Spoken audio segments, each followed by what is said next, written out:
많은 창업 기업분들께서 내가 어떻게 뭐 자금을 받을 수 있나, 뭐 이 사례처럼 초기 R&D였지만 지금은 이제 누적으로 10억의 기술 개발 자금이나 사업화 자금을 확보할 수 있을 정도로.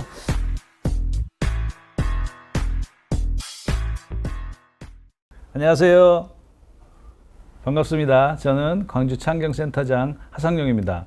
오늘 여러분들이 방송하고 있는, 시청하고 있는 이 프로그램은 하만사라는 제목의, 그러니까 하상용이 만난 사람들이란 제목의 유튜브 프로그램입니다. 근데 우리 창업자들을 얘기할 때 세상을 바꾸는 사람들이라고 얘기를 하는데요. 꼭 그 창업자가 아니더라도 다른 다양한 방식으로 세상을 바꾸려고 노력하는 이런 분들도 모시고, 창업자도 모시고, 또 여러분들이 궁금해하는 창업 지원 사업 등 이런 각종 정보도 전달하는 그런 채널을 만들려고 합니다. 오늘은 첫 번째 프로그램으로요, 요즘 가장 핫한 이슈, 창업 성장 기술 개발 사업 지원 사업이 떠서 지금 시중에서 굉장히 많은 관심을 가지고 있는데요. 아시다시피 여러분들 각 창업자에게 1억 2천씩을 지원하는 대규모 지원 사업입니다. 오늘은 그 첫 번째 꼭지로 그 안내를 해 드리려고 우리 광주 창경의 유능한 에이스인 박준영 심사역을 모셨습니다. 네, 안녕하십니까. 광주 창조경제혁신센터 박준영 심사역입니다.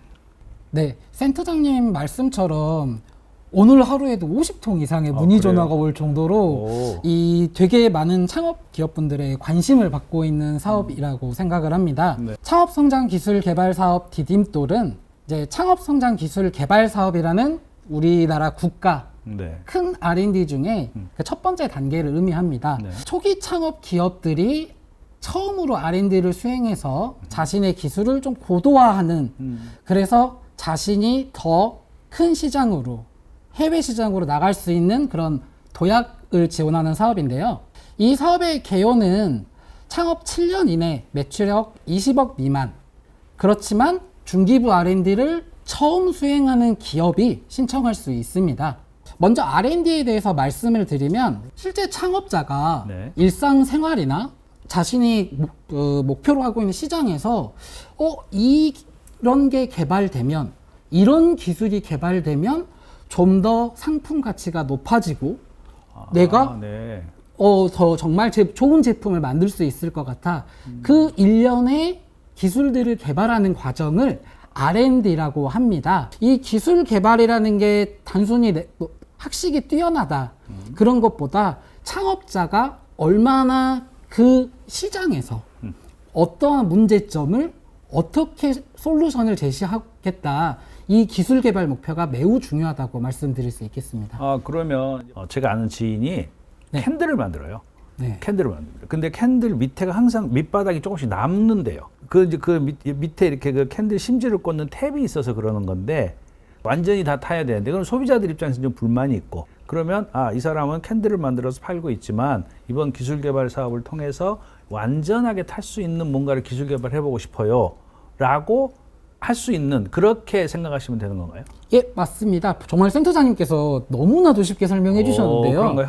그 캔들에서 밑부분이 남았다는 문제에 대해서 네. 여기에 뭐 심지의 길이를 기존보다 늘려서 네. 또는 이 심지가 더 녹이는 양을 늘린다라든지 이런 요소에 대해서 기술 개발을 하고, 그래서 우리의 목표가 이 캔들이 100% 다 타서 고객이나 수요자가 이 캔들이 너무 좋아 라고 구매하는 과정까지가 바로 R&D에서 기술 사업화로 이어지는 부분입니다. 아마 굉장히 쉽게 설명이 된 것 같은데요. 이제 저는 이해했습니다. 우리 청취자분들은 어떻게 생각하셨는지 모르겠고요. 그럼 다음 단계로 넘어가도 될 것 같은데요, 이제? 네. 그래서 이제 많은 분들이 또 이제 가장 궁금해 하시고 이 방송을 보시면서 제일 밑줄을 짝짝 그으실 곳 같은데요. 연구개발 계획서는 그럼 도대체 어떻게 작성을 해야 하는 거야? 나는 지원사업 계획서는 써봤는데 연구개발 계획서는 도대체 어떻게 쓰는 거야? 라고 생각하시는 분들이 그렇죠. 좀 계실 것 같습니다. 이름만 들어도, 벌써 명칭만 들어도 어렵습니다. 네. 준비한 자료 화면으로 말씀을 드리면요. 지원사업 계획서는 문제인식, 실현 가능성, 성장 가능성, 팀 구성의 순으로 이루어져 있습니다. 그래서 문제를 어떻게 해결해 나갈 것인가의 과정이라면, 연구개발 계획서는 기술개발 목표, 연구개발 방법, 선행 연구 개발, 그리고 연구 개발 역량과 그 일정과 그리고 연구비 사용 및 사업화 계획의 순으로 이루어져 있습니다. 그래서 우리는 어떠한 역량을 가지고 있는데 이 역량에 따라 일정과 연구비 그리고 사업화를 앞으로 어떻게 하겠다라고 하는 어떻게 보면 가장 절절한 러브레터처럼 좀 스토리텔링이 매우 중요하다고 생각을 합니다. 그러면 만약에 본인이 써도 힘들다, 잘 안 되겠어요, 모르겠어요. 그러면 이제 그 다음에 어떻게 하는 도와줄 방법이 있으신가요? 저희 운영 기관에서는 기업분들이 R&D 계획서를 쓰셨는데 너무 잘 모르겠다. 그러면 저희 담당자들을 찾아주시면 저희 담당자들이 언제든지 미팅도 하고 창업기업 계획서를 보고 이런 부분은 좀 이렇게 해보시는 게 어떨까요? 피드백 드리기도 합니다. 그래서 접수 기간 전까지는 접수 기간 이후에는 당연히 저희가 공정한 심사와 평가를 해야 되지만 그 전에 계획서에 대해서 좀 궁금하다. 어떻게 써야 되는지 애로사항이 있다면 언제든지 저희 운영기관으로 찾아주시면 저희 운영기관이 설명도 드리고 피드백도 드리고 컨설팅도 드리도록 하겠습니다.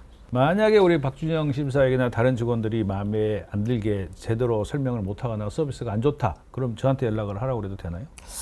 예, 그게 제일 가장 빠른 작업이지 않을까. 예, 알겠습니다. 그럼 또 다음 프로그램 또 말씀해 주시죠. 이제 그 다음으로는 좋아. 그럼 지원사업 계획서와 달리 연구개발 계획서 어떻게 작성을 해야 되는 거야? 그거에 대해 제가 빠르게 말씀 한번 드리도록 하겠습니다.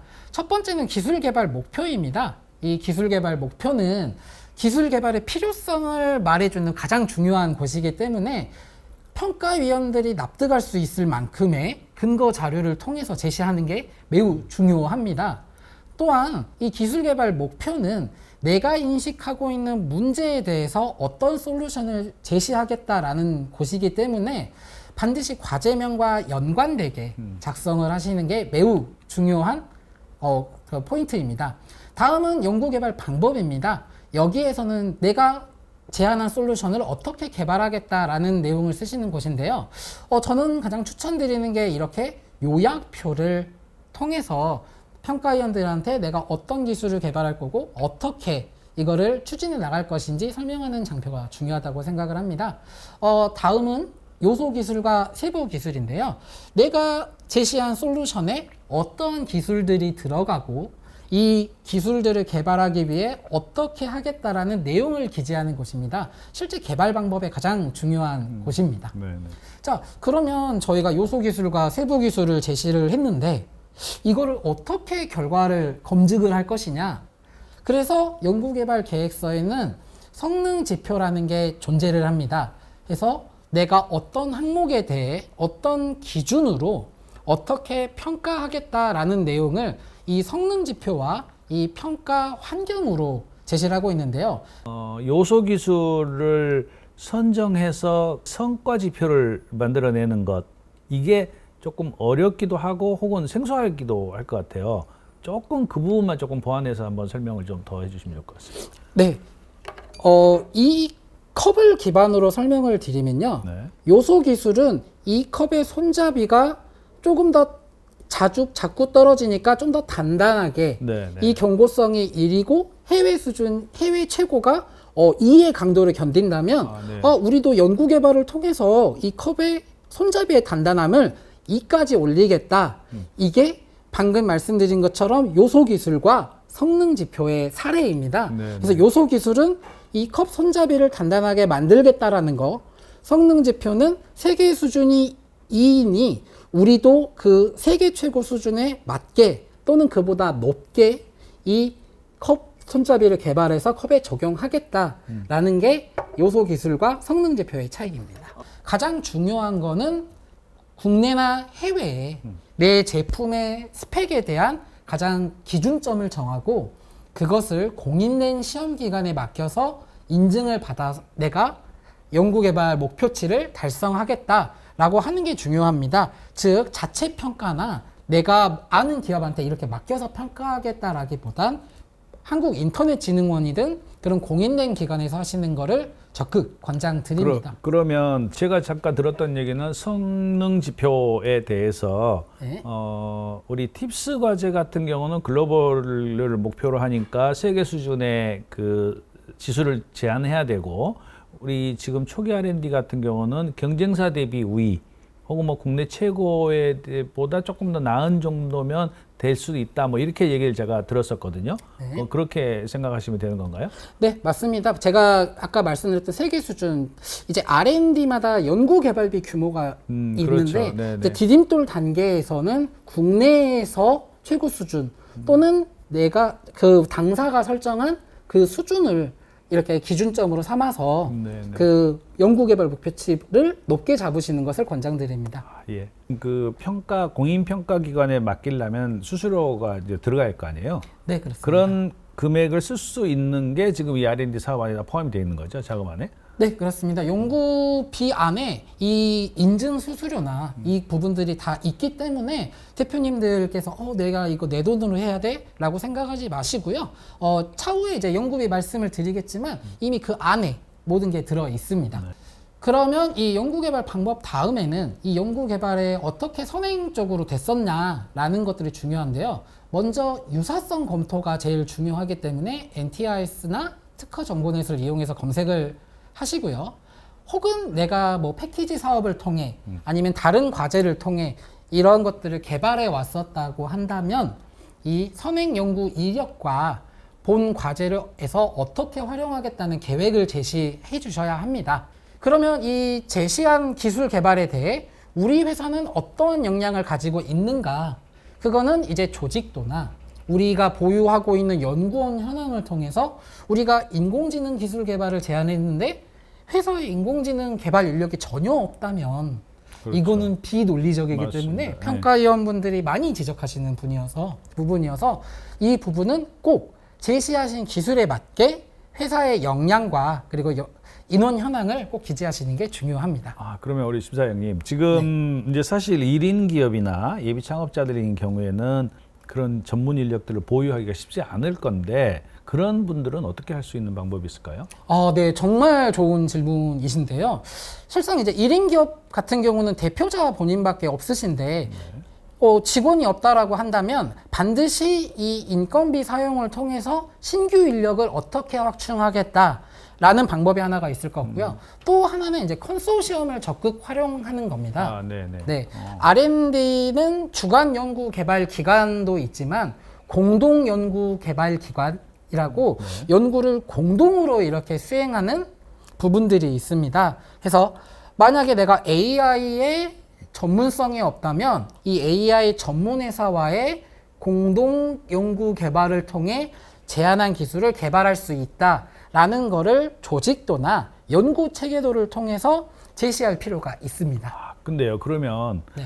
지금 말씀처럼 이제 본인이 하고 있는 이런 아이디어의 전문 연구기관이 어딘지도 사실 잘 모르겠어요. 또 거기다 갑자기 전화해서 저랑 같이 공동 연구해 주세요. 이렇게 하기도 이제 창업자 입장 어려울 수 있을 것 같은데 그런 경우는 어떻게 해결을 하죠? 총 3가지 정도의 방안이 있을 것 같습니다. 네네. 먼저 첫 번째는 저희 뭐 기관에 요청을 하신다라고 하시면 저희가 그에 관련된 기관을 매칭해 주는 방법이 있을 수도 네네. 있고요. 네. 두 번째는 이제 저희 뭐 센터의 경우는 광주 창업 포럼이라는 그 창업자 네트워킹 행사를 통해서 뭐 동종, 이종 창업 기업들 간의 교류를 지원하고 있습니다. 네네.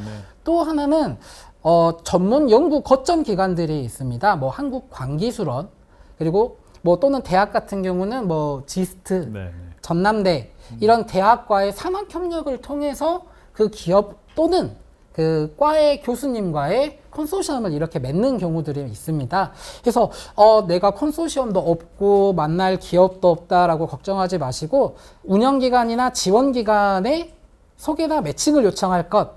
두 번째, 네트워킹 장에서 동종 이종 간의 찾아볼 것. 창업 기업들을 찾아볼 것. 세 번째, 대학이나 연구 거점의 그 인프라를 활용할 것. 이렇게 3가지를 권장드립니다. 네, 알겠습니다. 네.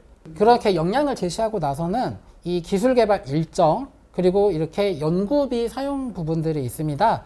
해서 이 자료 화면처럼 보시면 인건비에서부터 재료비, 활동비, 연구수당, 간접비까지 잡혀 있어서 아까 말씀한 것처럼 인증 수수료, 회의비, 인건비 이런 부분들까지 모든 R&D에서 지원하기 때문에 이런 부분에 대해서 걱정하지 않으셔도 되고요. 앞에 제시했던 기술과 똑같이 이 연구비 사용 계획을 수립하시는 게 중요합니다.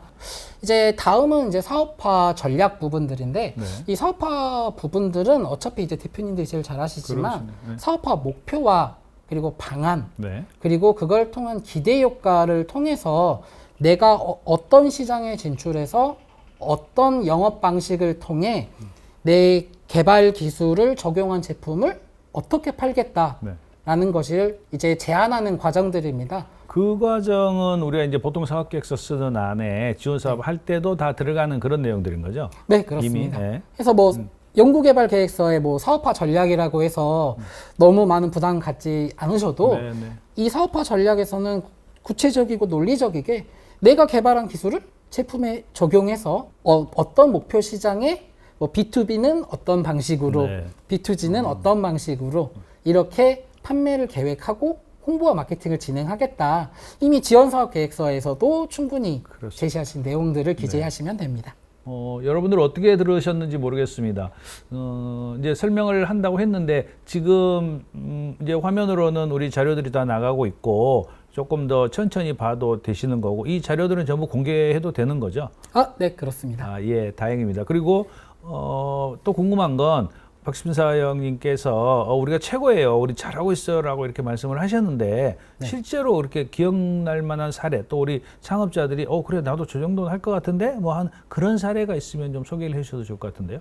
두 개사 정도가 생각이 나는데요.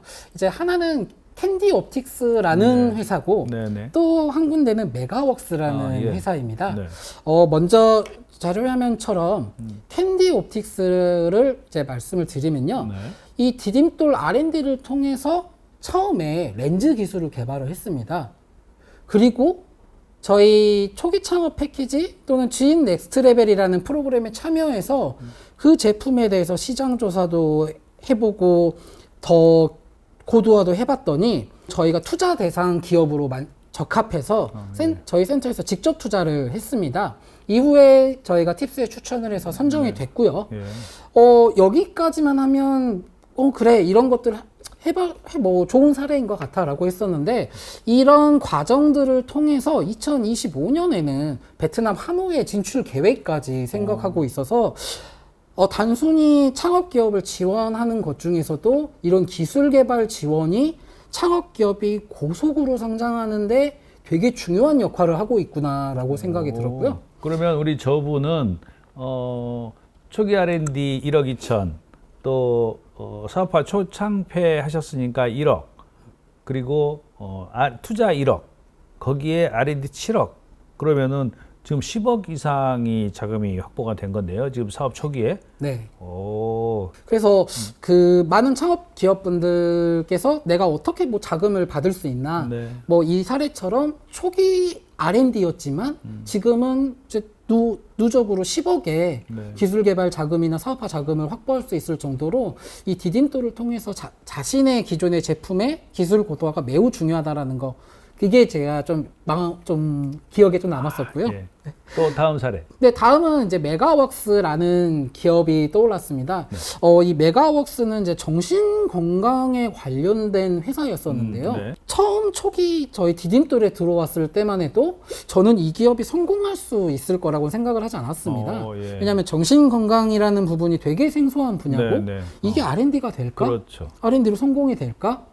라고 했었는데 디딤돌을 통해서 기술 개발과 이런 그 선행 연구들을 쌓았고 그걸 G인 넥스트 레벨을 통해서 시장 조사나 기술 가치 평가 이런 것들을 받은 다음에 저희가 다시 한번 만났을 때 이 정신 건강으로 가지고 웨어러블 기기로 R&D에 대한 계획이나 진출 계획이 너무나도 훌륭해서 저희 센터에서 1억을 투자하고 팁스에 추천을 했는데 선정이 됐습니다. 네. 그래서 이 기업이 정말 열심히 하는구나라고 생각했었는데 그 KT와의 계속적인 협업을 통해서 지금 인도네시아에 이미 진출이 성공적으로 되고 있고 네. 지금 자사의 기술 제품을 인도네시아에 공급 계획을 세우고 있어서 내가 생각하고 이 두 사례를 보면서 기술 개발을 통해서 해외까지 나갈 수 있구나 이런 점에서 되게 기억에 남는 사례였습니다. 그러면 마지막으로 우리 박 심사위원께서 우리 보시는 시청자들이나 이 R&D를 바라고 혹은 기대하고 있는 분들에게 한 말씀 해보시죠. 저도 창조경제혁신센터 들어오기 전에 예전에 창업을 한번 했었습니다. 그때는 R&D라는 게 되게 어렵게만 느껴졌고, 아, 저거는 내 분야가 아니야 라고 생각을 했었던 적이 있습니다.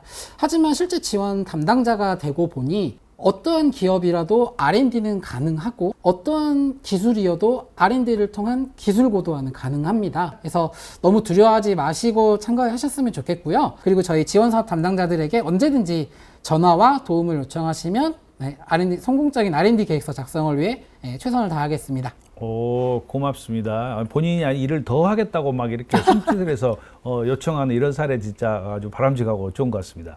감사드리고요. 네. 오늘 어떻게 보셨는지 모르겠습니다. 오늘 첫 번째 방송에 여러분들이 지금 가장 핫한 이슈인 창업 성장 디딤돌 관련된 설명을 우리 담당 심사역을 모시고 해봤는데요.